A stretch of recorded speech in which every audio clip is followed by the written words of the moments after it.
자, 안녕하세요. 제가 이번에 가지고 온 종목은 HMM을 가지고 왔습니다.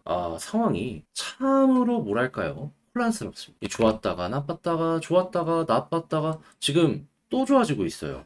솔직하게 얘기해서 와 이게 뭐 이렇게 이거 의도적으로 이거 주식 흔들려고 장난질 치는 건가 싶을 정도로 이게 왔다 갔다가 되게 빠르게 되고 있는데 자 어떤 것 때문에 제가 이렇게 판단을 하고 있는지 하나씩 살펴보도록 할 테니까 들어보시고 도움 된다면 구독과 좋아요 한번 꾹 눌러주시면 감사드리겠습니다. 자, 일단 가장 기본부터 한번 생각을 해봅시다. HMM 왜 올라갔었죠? 운임지수 올라가서. 근데 운임지수 왜 올라갔죠? 이 유럽을 가는 길에 가장 가격이 저렴한 부분은 수에즈 운하를 이용하는 거거든요. 근데 수에즈 운하를 가는 길에 홍해가 있습니다. 그런데 이 홍해 옆에는 예멘이라는 국가가 있는데 여기가 근본 이슬람주의자들이 많은 이 곳이거든요. 그 중에서도 이제 예멘의 후티 반군이 이쪽으로 되게 극단적이에요. 근데 최근에 전 세계를 흔들었던 내용은 뭐다? 이스라엘과 하마스 간의 격돌. 근데 이 예멘의 후티 반군은 이 하마스를 지지한다, 이슬람을 지지한다 라고 얘기하면서 홍해를 지나가는 이쪽 길목을 들어 막았다 보니까 수에즈 운하를 통과하지 못하고 뺑 돌아가다 보니까 그만큼 뭐 연료비도 비싸지게 될 거고 배를 렌트하는 기간도 늘어나게 될 거 아니에요. 그러다 보니까 운임비 자체가 비싸지는 효과를 생각할 수가 있었던 겁니다. 중간에 중국이 밀어내기 식으로 엄청나게 저가에 덤핑해서 제조업 제품을 전 세계에 뿌리기도 했었고요. 근데 이제 여기서 기억을 해야 되는 건 이 예멘의 후티 뒤에는 누가 있었냐 하면은 뭐 언론에선 아직은 뭐 추측이다 하지만 사실상 이란이 있었다 확정이잖아요. 근데 왜 추측이라고 했냐? 이란이 인정을 하지는 또 않았으니까. 근데 이제 이란이 있는 건 너무 당연한 것이었기 때문에 요 이란의 움직임이 굉장히 중요했는데 최근에 이란의 대통령 선거가 있었죠. 그랬을 때 누가 됐다? 친서방적인 사람. 그러다 보니까 혹시 친화적인 분위기가 형성이 되는 것이 아니냐라는 이야기가 들려오게 되었던 것이고요. 그러다 보니까는 홍해에 대한 긴장감이 떨어지나? 예, 여러분들 HMM의 핵심이 되는 이 컨테이너 운임이 이렇게 위에서 조정의 모습을 보여주게 되었다 생각을 할 수가 있었다라는 겁니다. 그게 최근까지 진행이 되었던 내용이에요. 그런데 이런 상황 속에서 어떤 것 때문에 또 이제 머리가 막 복잡하게 돌아가기 시작했냐? 이걸 좀 설명드리도록 하면은 이번에 트럼프 이 귀에 총 맞았죠. 뭐 운이 좋아서 이제 귀만 맞고 다행이다 라고 할 수도 있긴 하지만 일국의 대통령 후보 전 세계 최대의 이 국가의 대통령 후보를 이렇게 쐈다라는 건 솔직히 이건 말이 안 되는 거긴 하거든요. 근데 지금 나오는 뉴스 보면 이거 이란이 뒤에 있는 거 아니냐? 막 이런 얘기를 한다는 거예요. 그럼 어떤 일들이 발생을 할까요?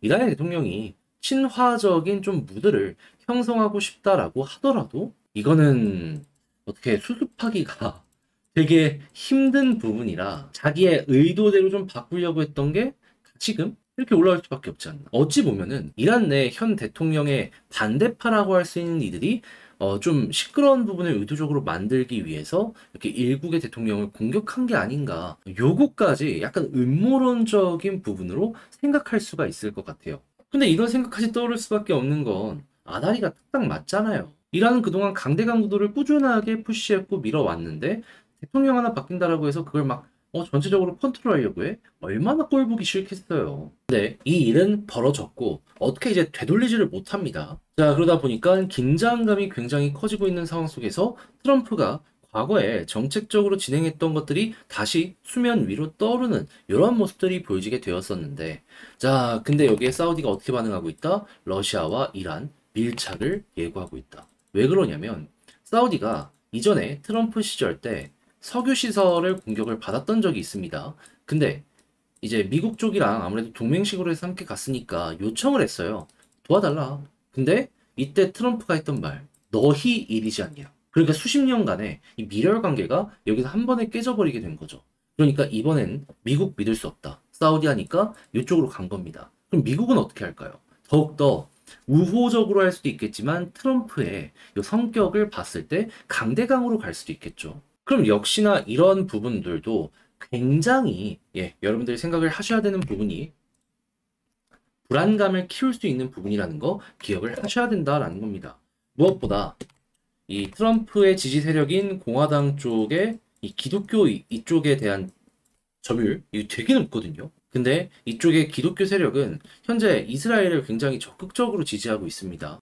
이스라엘에게 조금 양보해라 라고 할 수 있는 게 전혀 없는 게 현상이라는 거예요. 그러니까 이게 되게 복잡해지고 있어요. 근데 뭐든지 간에 이렇게 복잡한 내용은 운임지수를 또 한 번 끌어올릴 수 있게 될 것이다 라고 생각할 수가 있는 거고, 그리고 올해 하반기에 전 세계적으로 이제 금리 인하가 진행이 될 것이다라는 얘기가 많잖아요. 중국이 꾸준하게 저가의 덤핑 물량을 꾸준하게 뱉어내기 시작을 한다면 그럼 컨테이너 차 오르는 게 되게 막 빠를 겁니다. 그 지수가 유지가 될 거고, 그럼 여기에 맞춰서 영업이익을 형성하는 HMM 입장에선 이제 돈 번다 얘기 들려오는 거죠. 그리고 여기 당시에서 여기서 횡보하다가 이렇게 쭉 떨어지게 된 이유가 뭐였습니까? 당시에도 운임이 좀 떨어진 부분도 있었지만 핵심 하나는 더 있었습니다.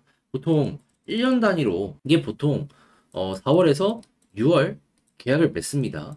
근데 이 이전에 이 계약을 맺어놓은 건 연가의 계약을 맺어놨어요. 하다 보니까 단기, 스팟성으로 실적은 잘 쌓았지만 장기, 이 안정적으로 탄탄한 부분은 아쉬웠던 거죠. 하다 보니까 실적이 예상했던 것보다 안 나오니 이렇게 쭉 빠졌던 겁니다. 그런데 지금 상황은 어떻죠?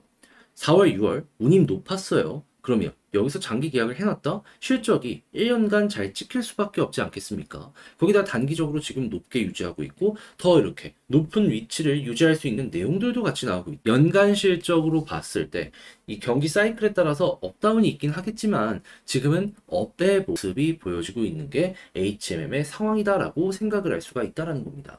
자, 그래서 제가 꾸준하게 말씀드렸던 구간 여기 리포트 발행되었을 때 설명드렸었는데 여기는 앞만 보더라도 현재 예상되는 실적을 생각했을 때 저평가다 이런 내용이 나왔다라는 거 말씀드렸습니다. 근데 이때보다 지금 실적이 훨씬 잘 쌓이고 있어요. 그러면 얼마 차이도 안 나잖아요. 여기 가격 어떻게 볼 수 있다? 향후에 뭐 CB의 주식 전환 이런 걸 생각을 한다라고 하더라도 이건 저평가 구간이라고 생각할 수 있겠구나. 그러면 이 분위기만 유지되더라도 최소 현재 위치를 회복할 가능성이 높다라는 건 1번으로 생각을 하시면서 보시는 것도 아주 좋을 것 같습니다. 했을 때 수급가 차트를 보면 일단 얘는 외국인이 되게 중요해요. 외국인이 매수를 해야지 올라가는 종목입니다.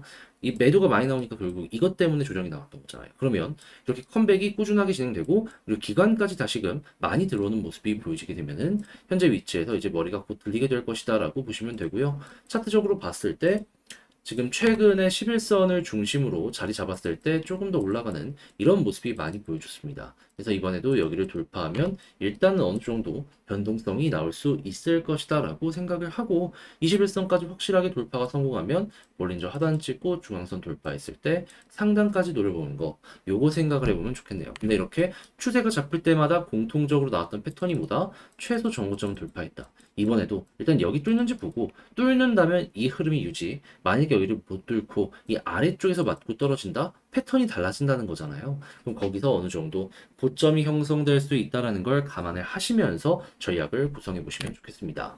자, 이렇게 해서 HMM 어떻게 보면 좋을지를 한번 봤는데 이걸 글로 쓰면서 총정리하자면 현재 나오는 내용을 봤을 때 운임지수가 높은 위치를 차지할 가능성 계속 높아지고 있다. 바로바로 실적에 영향이 갈 것이기 때문에 제가 말씀드린 이러한 뉴스들이 꾸준하게 시장의 후속 뉴스로 나오게 된다면은 그러면 HMM 점점점 바닥이 높아지는 효과 생각할 수 있겠구나. 그랬을 때 수급은 외국인 1순위 그 다음 기관 생각하시면 되고 지지라인은 그냥 현 부근 여기 실적 괜찮으면 지켜질 가능성이 높다라는 부분으로 생각하시면서 접근하시고 그런 상황에서 10일 돌파하면 이제 20일 순식간에 가는 거 생각하시고 여기마저도 성공적으로 자리 잡으면 볼린저 밴드 상단까지 끌고 가는 식으로 생각을 해보시면 좋고요. 만약에 이 전고점을 돌파하게 된다면 추세 유지되고 전고점을 돌파를 못하는 모습이 보여지게 되면은 최근에 만들어졌던 이 올라가는 패턴이 달라질 수 있기 때문에 이 역시도 감안을 해가지고 좋으면 끌고 가는 식으로 안 좋으면 일부나마 비중을 정리하는 식으로 해서 마무리 해보셨으면 좋겠습니다. 자, 이렇게 해서 제가 보는 것들 싹 한번 써봤는데 어떻게 도움이 되었을지 모르겠습니다. 잘 보셨다라고 생각을 하신다면 구독 그리고 좋아요 한번 부탁드리고요. 저는 다음에 더 좋은 영상으로 다시 인사드리겠다라고 말씀드리며 이상 주식 정리해드리는 주정남이었습니다. 여러분들 모두 비 많이 오는데 비 조심하세요.